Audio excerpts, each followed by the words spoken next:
I have a problem with my face generally. My face has this thing where words will not be coming out of it, but it will still have words sitting right here. And it stresses people out. I had a boss who like told me that my face ruined her entire day. And I was like, huh, all right. Wow.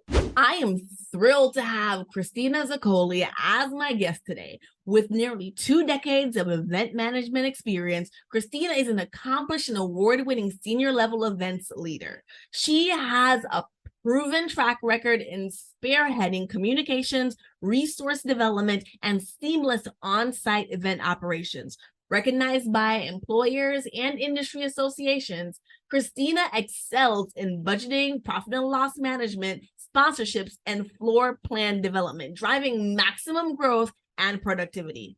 Her expertise lies in delivering customized executive level events for key accounts while steering sales, marketing campaigns, and leading technical teams to achieve overall success. With exceptional problem solving and strategic thinking and adaptability skills, Christina builds strong professional relationships and excels in fast paced, deadline driven environments. Welcome, Christina Zoccoli. Welcome to Eventus 365, the podcast that's all about corporate events and the magic behind the scenes. I'm your host, Yannick DaCosta, and I am excited to take you on a journey through the world of corporate events.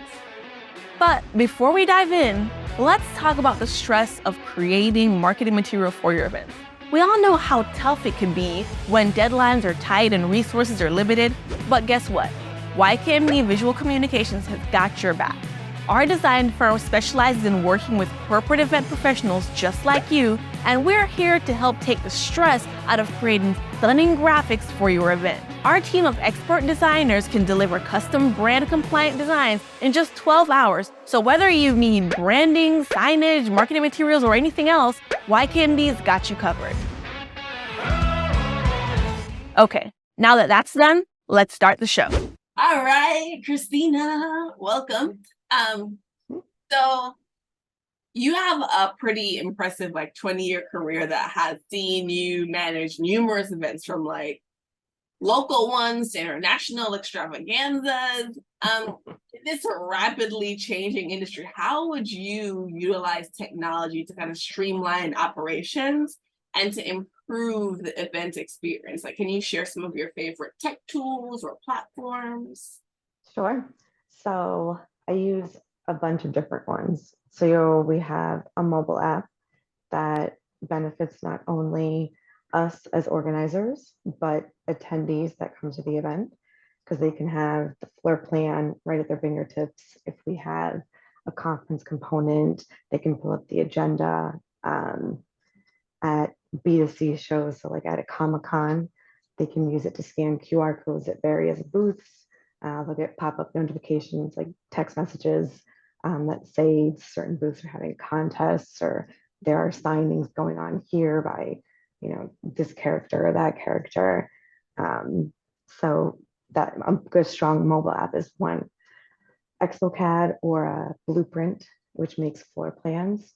That's crucial. And that's actually, I'm such a nerd when it comes to that, because I love. I'm sure they're actually gonna be on my pod.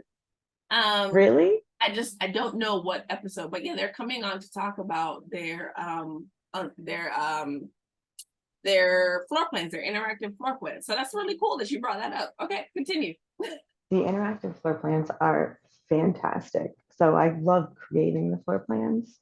So it's easier than Jenga because they're all little boxes, and just putting them on the floor plan itself and creating it, I've loved doing forever. But when you make it interactive and you can upload it to the mobile app, it's fantastic because it can literally take you anywhere on the floor plan. You're a little ping and it just moves you. And then when you add components like eye beacons, so if you're within a 30-foot radius of a certain eye beacon, you'll get whatever pop-up notification a certain sponsor wants you to get. So the interactive floor plans they're super cool. And that's one of the technology features I really, really, really like. But there are so many new ones that come out constantly. You have to usually have a mobile app to interact with them, but some of them allow you to do so much gamification and really get to know your attendees, and you get amazing statistics and analytics from it. And the reports that you pull are crucial to having a successful next event. But technology is one of the best things that you can play with when planning events. No, I totally love that. I think that people who don't leverage technology who don't leverage technology to kind of make their workflow more efficient or to improve just like the overall like attendee experience, put their events in kind of like at a significant disadvantage, because people will continue to go to events and have these great experiences, and then they'll just be like, well, that was rubbish. Why are we even going to go back there? So I Yep. think, And you do have them, like a yeah, lot of them. Yeah. I may That be still use paper. listen, I may be the person who goes to the event. I'm like, why am I coming here? This is ghetto. I don't belong here. I gotta go. Yep. All They right. still exist. Mind you, I'm a very tactile person, but like I still also want to be efficient on the go, right? Yep. All right. So throughout your career, you've emphasized the importance of diversity, equity, and inclusion. Am I right? Mhm. So can you share your approach to ensuring that these values are infused throughout the entire event planning process? And Absolutely. maybe the actual event itself. Like, are there strategies? Are there things that you would recommend to other event professionals for them to implement? Yep. So the way I approach it is kind of a 365 strategy. So it's not just the event, it's pre and post event. So I'll give you a couple examples. We always participate in the Pride Parade here in New York City, and we've done it with a veterinarian group. So they provide free service to all the homeless who have animals. So we partner with them and do what we can. We don't do surgeries or anything like that, Yeah. but we help No, out where no. we can. You guys don't want to just start doing surgeries on people's like children? No, okay, great. No, all right. No, not that. So we do that, but then we also partner with the Veterinary Pride Association, and we do what they have a booth at a lot of our shows, and we provide scholarship opportunities. Mhm. Um, so that's one example. We've also worked with women in tech, so specifically with the women and how they can grow their career, especially in the technology field. We've also done women in the events industry. I'm part of an organization that does kind of a mix of a dress for success and also a mentoring program for young women who might not have the opportunity to go to college or have dropped out of high school. Um, a lot of them are in, some of them are in or come from domestic shelters. So they get a mentorship and they also get close to go to an interview and interview in. So it's kind of a mix of that just for success and everything. So it supports them. So there's a lot of things that we do before the show and at the events. So at the events, everybody who, any association we can find will get a booth. So whether it is, you know, women business owners, or it is pride associations, or it's literally anyone, they can come and deliver their message via a booth or a speaking session. So they can deliver it multiple ways. But it is important for us to involve as many associations and make our show floor and our entire organization as diverse as possible. I love that. So I don't know if you know this, but I'm president of this thing called the Graphic Artists Guild, right? And it's a national trade association for graphic designers. And one of the big things that we focus on within our organization is diversity, equity, and inclusion. It kind of stems from a couple of things. I know for me, more specifically, because I am often the only Black person in the room, which can be very frustrating. And the more and more I take a step outside myself and look around, I realize it's not just like graphic arts. It's also in the event space. It's also in the medical field. For some reason, there's always just like one of us in everything. Whereas like, we're just like, how is this a thing? And then we all know each other because it's always like, we're always looking for community and trying to hold hands. And so one of the big things that we're working on is increasing the level of education about the profession within underserved communities, so people know, number one, like this is a way for you to provide a good source of living for yourself moving forward. Like this is not just for people who have the privilege to do the arts, so to speak, and that it is possible, right? Like to actually not be a starving artist, because that's also like a thing that people tend to say, like, oh, you went to college to major in art, it's not a real thing, kick rocks, lady. So that's like a random share. I felt like dropping that on your table because I was like, it kind of tugged at my heartstrings a bit. I was just like, oh, that I can totally understand, identify with that. I went to another conference, and I won't say which one. I did talk to the organizers, and they were like, yes, we're working on diversifying like the people who attend. Because I was like, I can literally count all the Black people. And I actually went up and I introduced myself to most of them because I was like, I can't be the only person who notices that we are at an international conference and the world population is at a minimum 70% Black people, and I can count all the Black people in here, like at one glance. Anywho, random share. Switching gears a bit. I dropped my bomb and run away.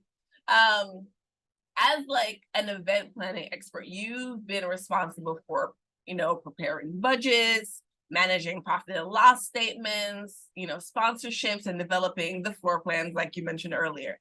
Can you share some of the best practices and tips to ensure these processes kind of like run smoothly and like enable people to like maximize on organizational growth and productivity as it relates to the event? Yeah. Number one, when it comes to events, is you have to stay organized. There are so many moving parts, and you are always doing at least 5 things at one time because you're never working on one event. You're usually working on multiple events at different stages. So you have to stay organized and up to date. If you, I hate to say it, but if you take a week off for vacation and you come back, that is the worst feeling, coming back on that Monday or whatever, because you are so far behind and you got to catch up quick because changes in the floor plan have happened. Sponsors have signed up with new wants, and there are so many things that change every day. You have to stay up to date and organized. Inventory changes, and you really don't want to fall behind. Pre-event meetings are also crucial. So before you go into an event, you should always have your pre-event meeting, because what you do is you'll go through every single department and what their job is.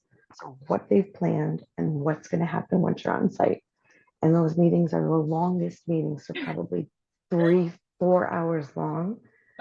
Just going through the details. Yeah. But you have to go through them all. Finance has to tell you if payments have to be collected, and operations has to tell you when build up is and when breakdown starts, and you have to know when catering is, when comes in and comes out, because you want to know when you're going to eat. It's every little detail in those meetings, but they help you stay organized, and it's going to make you run an efficient event. Gotcha. You're talking about like efficiency, right? Like in a world where logistical mishaps can like make or break your event, you've been recognized for ensuring seamless coordination of on-site operations, right? Could you walk us through your thought process and strategies for handling logistics outside of like, having that communication and like having that kickoff meeting? Are there any must-dos that, our listeners should keep in mind to be able to have that reputation of having logistics that are like on point all day, every day? It depends on what level you're at. So the level I'm at, I have to know every single thing about my event. I better know how many exhibitors I have. I better know the floor plan inside and out. I better know who my sponsors are. Because if I don't know everything about my event, I can't expect my staff to. So if you're at that director or higher level, you better know your event inside and out. And then depending on what department you're in, I hold meetings every morning and every close of the show. So every morning, everyone else knows what to expect because they probably don't know every single aspect of the show because they're not supposed to, or then they don't have to. Because So, you do. right, because I do. Yeah. Exactly. So in the morning, we go through the whole day and what they can expect. And at the end of the day, we're like, okay, what went right? What went wrong? What can we fix for tomorrow? And then the same thing the next day. All right, do we remember what we just said last night? Let's go do it. And at the end of the day, how did it go? So I love that. I love that. I think that's actually really awesome. So within like my company, we actually do this thing. Sorry, sometimes I say things that don't give context enough, and sometimes I'm like, some people know, some people don't know. So I own a graphic design firm, and we work with corporate event planners. And for us, what we do is at the beginning of the day, we all know what everybody's working on. And at the end of the day, there's a report like, this is what I worked on. This is how long it took. This is what's happening. And so that's what we kind of do for us. But I think it's probably even more important, like on the show floor, right? Especially like when we're talking about like on-site staff. So the people who don't work in-house with you, who are not as familiar with like the brand or what's actually what the actual plan is, or maybe even like banquet staff, right? Like if you're catering, the staff before is not the staff tonight. So maybe you have to like update the maitre d' and they need to update their waiters or whatever it is. So I think that's actually really great practice and like a really great tip. So thanks for sharing that. Can you share like a challenging situation from one of your events and how you use like your problem solving skills to turn it around? Like how do you approach problem solving in such like a fast paced environment? Because events come at you like hard hitting. Yep, they're definitely not for the weak. And I am very proud to say I'm pretty good on site. It takes a lot to rattle me. I'm pretty calm. So this happened fairly recently. Bag insert. So we give a show bag. Bag inserts are a sponsorship. You can put whatever you want in the bag. The day before the show, we could not find one. So we have the tracking information for all the bag inserts. We could not find one. I mean, we went through the graveyard, which is where all the packages come in. We went through everything, every pallet. We could not find this insert. We went to the exhibitor's booth, wasn't there. So what we did was we went through emails where they have to send everything to us and we approve it.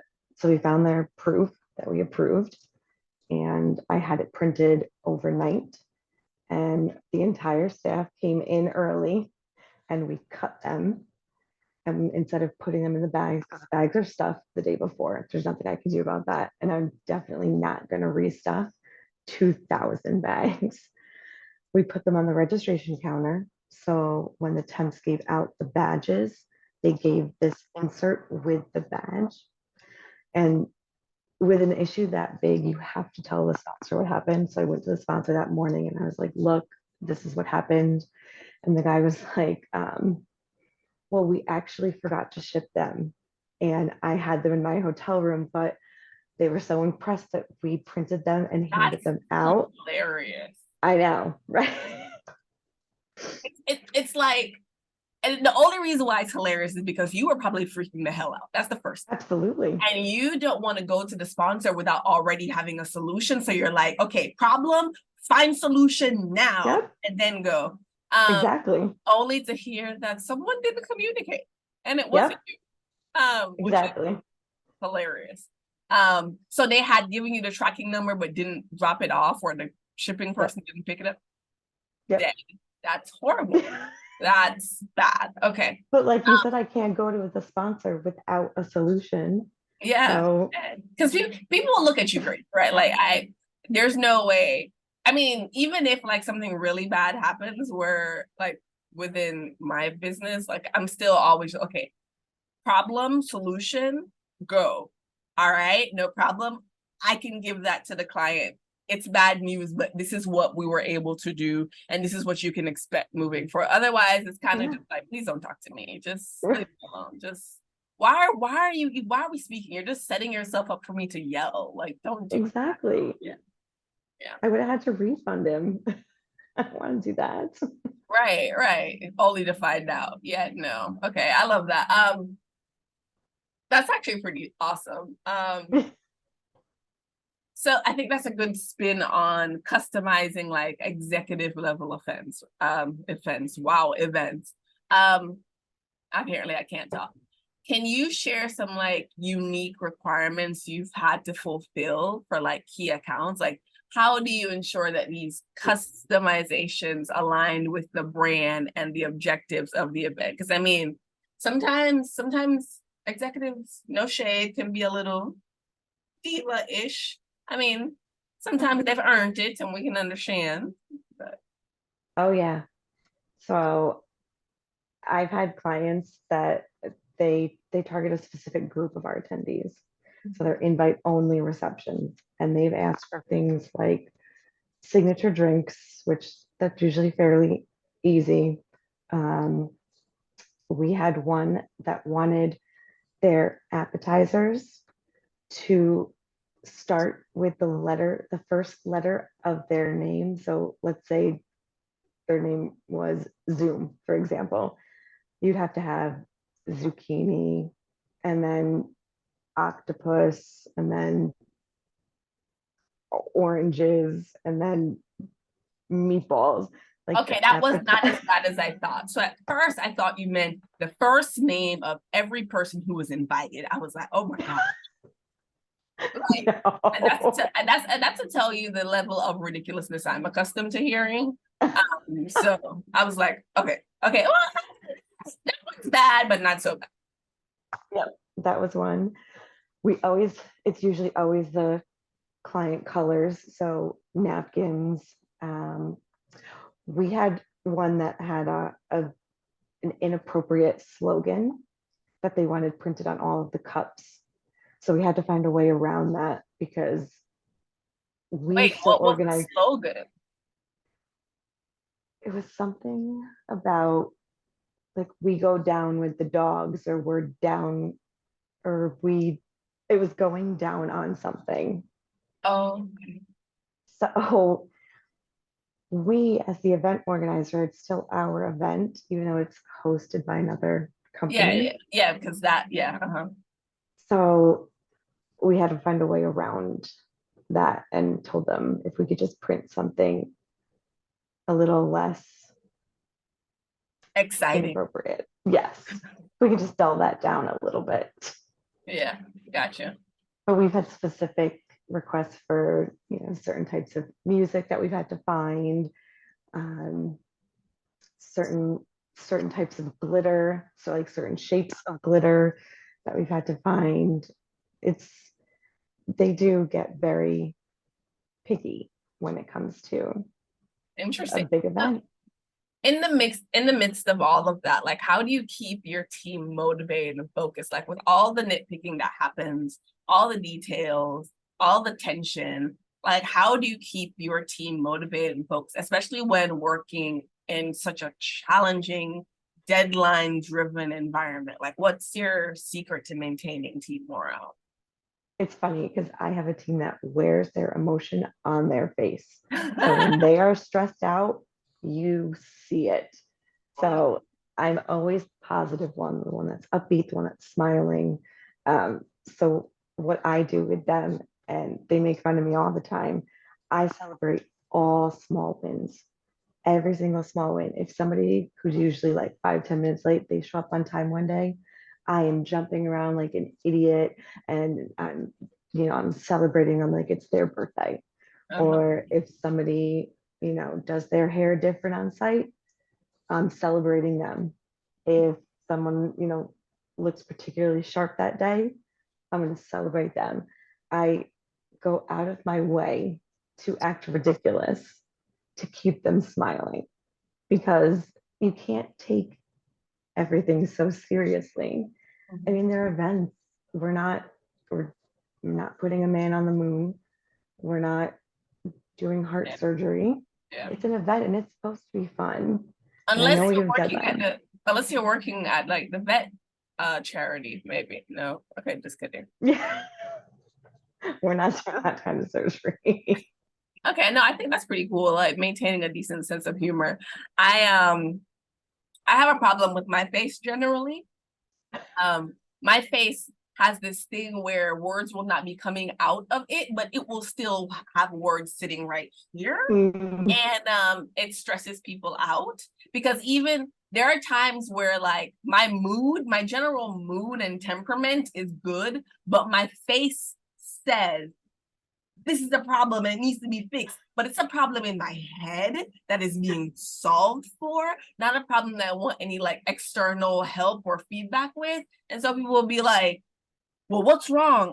And I'll say nothing, because it's nothing for you to be involved with. But then they'll be like, Right. are you in a bad mood? I'll be like, no, because it's not that I'm in a bad mood. It's because I'm literally processing how I could be in a bad mood and how to not make myself be in that bad mood. Like, it's a lot going on, and it stresses people out. They're like, I had a boss who like told me that my face ruined her entire day.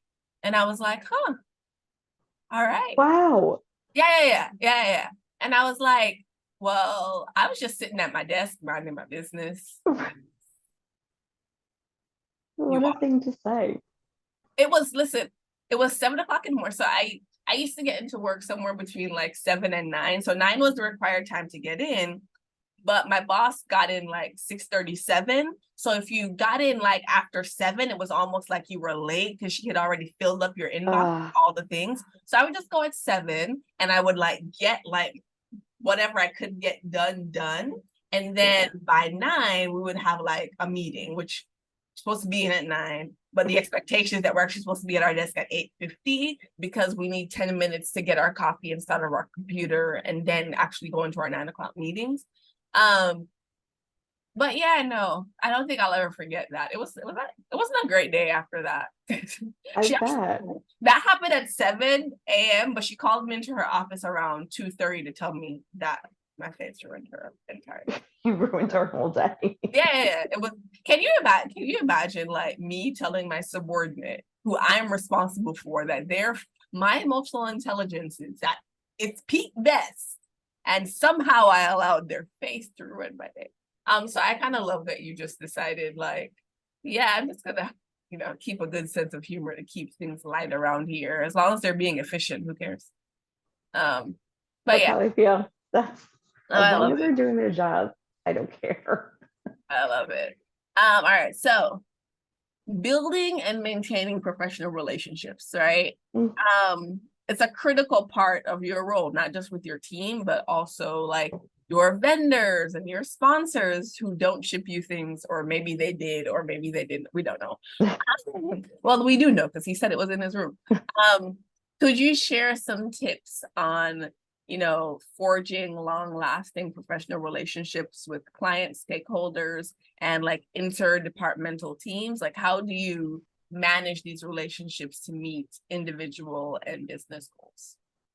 This is always a point of contention on my team, because even though these professionals are in events, in face-to-face events, which if you're an introvert, I'm not saying it's impossible, but it's going to be uncomfortable, right? It's just going to be uncomfortable. I'm an extrovert, and most people in events, I think, are. By far, the most important thing to do for those relationships is be seen. You have to be seen. So that means going to industry events, it's going to receptions, it's going to charity events. It's not just being at your event and talking to all of your clients, and it's going to all of the other events that you don't organize, that all your clients are going to be at. And it's time consuming and it's long and You're probably having the same conversations over and over again, but you're seen. And that is the most important thing, building these relationships. You have to be Christina, seen. thanks for making me feel horrible. Well, not really necessarily horrible, because so people don't know, but like I am an introvert, right? Like I'm an introvert, and it doesn't seem like it, but I am. Like I am recharged by spending time by myself. However, when I go outside, I'm intentional about it. If I'm outside, I'm outside, and I'm going to engage with whomever I'm outside with. So the second half of this year, I made a commitment to be outside more often, specifically at like event related conferences and like summits and things like that. I went to IMEX in Frankfurt for the first time this year. It was my first IMEX period. And I talked to all the people. But listen, by the last day, there was the Google Collaboratory, and so Megan and Naomi were there, and then Maya, which are there, they all work for XI, like within that like specific experiment. And they were my shelter. I just hid from people in there. And I wasn't even actually hiding. There were no booths or anything.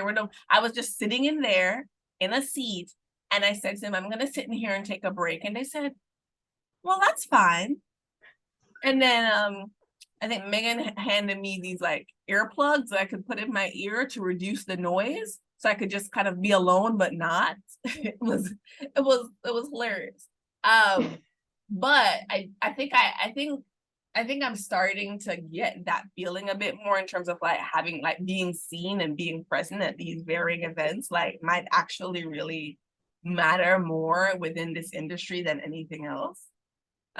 So with that, I'm probably gonna commit to like, I don't know if I'm gonna do 12, but maybe 6 a year, I think would be a good number. Like maybe every 2 months something happens, we can hope. And if not, we'll just limit it to the 6 and then hope nothing happens in like Christmas or New Year's and just that's really it's a dead time. Yeah. Well, unless you want to talk about like, Christmas parties and stuff like that, but no one ever invited those. So No. the last time I got invited to one of those was like the HBO Christmas party, but I was doing the decorating, so that's not really. Anyway, on that note, my last question, which I think is a really great place to end based on how we've been chatting. What's one event you think every event professional should attend at least once in their life? Probably Expo. Oh. That's an event for people in events. So not only is it great for networking, but you get to see new technologies that you could use in events. You get to see kind of all the latest and greatest like stuff for attendees, anything to enhance your event. Who's that held by? TSNN, I believe, Trade Show News Network. Okay. So I would recommend that because you would get the most out of that event. It rotates every year. It's in a different location every year. You know what? It's IAEE. I was about to say, I'm horrible. Like literally while you were telling me about it, I was Googling and I was like, okay, well, I need to go put this on my calendar. I don't know if I have it on there yet. Okay. That's in December. Of course it is when I was complaining about not having events in Christmas. Yeah, no. But it's in Dallas, Texas, and I think we can plan for that. Okay. Yeah, IAEE holds it, and it does rotate. I think, where was it last year? Nashville, maybe? It does rotate every year. Okay, got it. Well, that's where you'll find a lot. Thanks so much for sharing. Thanks so much for telling me about all the things and being transparent about just the things that you do to be amazing at your job. And hopefully the listeners hear and learn and love. And I know I learned something. Expo. Apparently I'm going to be there this year. Nice. So yeah, thank you so much. You're welcome. Thanks for having me. And that's a wrap for this episode of Adventist 365. We hope you enjoyed listening and learning something new today. If you enjoyed the show, please leave us a review on your favorite podcast platform to help event professionals discover us. Don't forget to subscribe so you never miss an episode, and sign up for our newsletter for behind-the-scenes content and updates on upcoming events. If you have any suggestions for future topics or guests, or just want to say hello, you can reach us at info@adventist365.com. We love hearing from our listeners. Thanks again for tuning in, and we'll see you next time on Adventist 365.